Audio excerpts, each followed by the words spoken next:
நம்மளோட சப்ஸ்கிரைபர் இந்த படத்தை போய் பாருங்க அப்படின்னு சொல்லி சஜஸ்ட் பண்ணியிருந்தாரு. அதுக்கு அடுத்ததாக ரிவ்யூ பார்க்கலாம் அப்படின்னு போய் போனால் பாகுபலி பட அளவுக்கு இருக்குது அப்படின்னு சொன்னாங்க. அப்படி என்னடா அந்த படத்தில் இருக்குது அப்படின்னு ஆர்வத்தோட நேற்றுக்கு ஈவினிங் போய் பார்த்துட்டு வந்தாச்சு.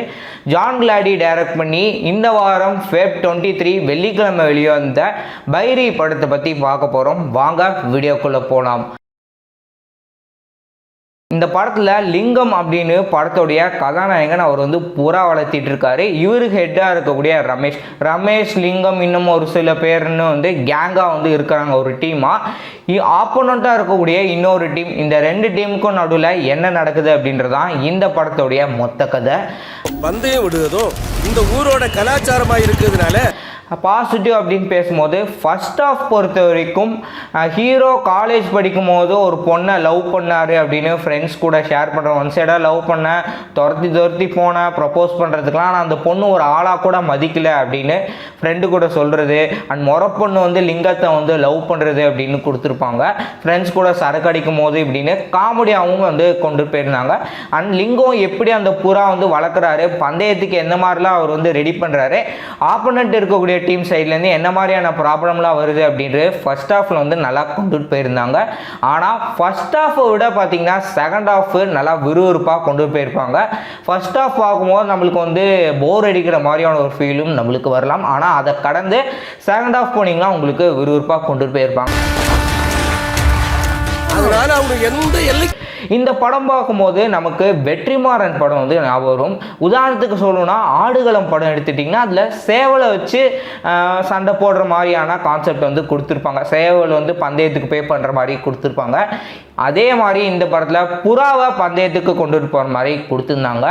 வெற்றிமாறன் படம் மாதிரி எடுக்கலாம் அப்படின்னு சொல்லி ஜான் கிளாடி ட்ரை பண்ணியிருக்காரு.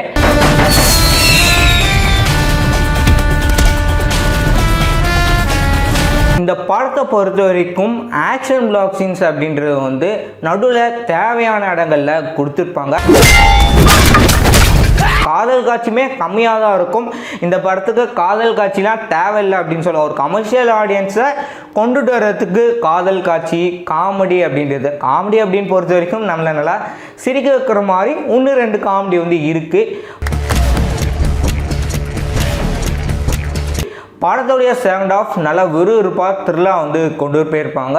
ஆப்போனன்ட் டீம் கூட அவங்க பண்ணுறக்கூடிய பிரச்சனை, அவங்க என்ன மாதிரியான பிரச்சனைலாம் பண்ணுறாங்க அப்படின்னு சொல்லி நல்லா கொண்டு போயிருப்பாங்க. அந்த படத்தில் ஒரு சீன் ரொம்ப வைலன்ஸாக இருக்கிற மாதிரி இருக்கும். அந்த வெட்டுக்குத்து கொலை அப்படின்ற மாதிரி ஒரு இடத்துல கொடுத்துருப்பாங்க. இந்த படத்துக்கு மியூசிக் அப்படின்னு பார்த்தீங்கன்னா அருண்ராஜ் கம்போஸ் பண்ணியிருக்காரு. மியூசிக்கை பொறுத்த வரைக்கும் முக்கியமாக ஃபர்ஸ்ட் ஆஃப் சொல்லுங்க ஒரு சில இடங்களில் தான் நம்மளுக்கு போர் அடிக்கிற மாதிரி இருக்கும், இழுத்துட்டு கொண்டு போகிறாங்க அப்படின்ற மாதிரி நம்மளுக்கு ஃபீல் ஆகும். ஆனால் பல இடங்களில் மியூசிக் டைரக்டர் கம்போஸ் பண்ண மியூசிக்னால தான் நம்மளுக்கு சுவாரஸ்யமாக ஃபர்ஸ்ட் ஆஃப் ஏதோ கொண்டு போயிருந்தாங்க. செகண்ட் ஆஃப் பொறுத்த வரைக்கும் விறுவிறுப்பாக கொண்டு போகக்கூடிய காட்சிகள்லாம் மியூசிக் டைரக்டர் நல்லா கான்ட்ரிபியூட் பண்ணியிருக்காரு. அண்ட் படத்துக்கு சினிமாட்டோகிராஃபி அப்படின்னு பார்த்தீங்கன்னா வசந்தகுமார் பண்ணியிருக்காரு. வசந்தகுமார் மற்றும் சதீஷ்குமார் அவர் எடிட்டிங் பண்ணியிருக்காருங்க. வசந்தகுமார் பொறுத்த வரைக்கும் எனக்கு இந்த ஒரு ஷாட் பிடிச்சிருந்தது. அந்த புறா வானத்தில் பறக்கிற மாதிரி இருக்கும். ஸோ அந்த ஷாட்டை ப்ராப்பராக சினிமாட்டோகிராஃபி ஷூட் பண்ணியிருந்தாரு. அண்ட் எடிட்டிங் அப்படின்ற ஆஸ்பெக்டில் அவர் ப்ராப்பராக எடிட் பண்ணி கொடுத்துருந்தாரு. மற்றபடி மற்ற ஷாட் எல்லாமே ஒரு சினிமாவில் என்ன மாதிரியான ஆங்கிள் வைக்கணுமோ அதெல்லாமே பெர்ஃபெக்டாக வசந்தகுமார் பண்ணியிருந்தார். படத்தில் சகீத் மஜித் அதை தவிர்த்து முக்கிய கதாபாத்திரம் நடித்த எல்லாருமே நல்லா நீட்டாக நடித்து கொடுத்துருந்தாங்க. சகீத் மஜித் பொறுத்த வரைக்கும் அவர் புறாவை வளர்க்கணும் அப்படின்றது தான் அவருடைய நோக்கமாக இருக்கும். புறா வளர்க்குறது அதை பந்தயத்துக்கு கொண்டு போகணும் அப்படின்ற நோக்கத்தோடு இருக்கிறாரு. இன்னொரு பக்கம் அவங்களுடைய அம்மா கதாபாத்திரம் பொதுவாகவே அம்மா அப்படின்னு எடுத்திங்கன்னா நல்லா படித்து வேலைக்கு போகணும் அப்படின்ற எண்ணத்தோடு இருப்பாங்க. இவன் இப்படி இருக்கிறானே அப்படின்னு அம்மா எமோஷ்னலியும் நம்மளுக்கு கனெக்ட் பண்ணுற மாதிரி கொடுத்துருந்தாங்க. வளர்த்து எவனாவது இந்த ஊர்ல நல்லா இருந்திருக்கானா, புறாவால சீரழிஞ்சிட்டான். எல்லாருமே அவங்களோட கான்ட்ரிபியூஷன் நல்லா இருந்தது. ரமேஷோட கதாபாத்திரம், வில்லனோட கேரக்டரு இப்படின்னு நல்லா கொடுத்துருந்தாங்க. அண்ட் படம் முடிஞ்சதுக்கப்புறம், அதாவது படம் ஃபர்ஸ்ட் ஹாஃப்லேருந்து செகண்ட் ஹாஃப் வரைக்குமே பார்த்திங்கன்னா நம்மளுக்கு ஒரு மாதிரி ஃபீல் ஆகும்.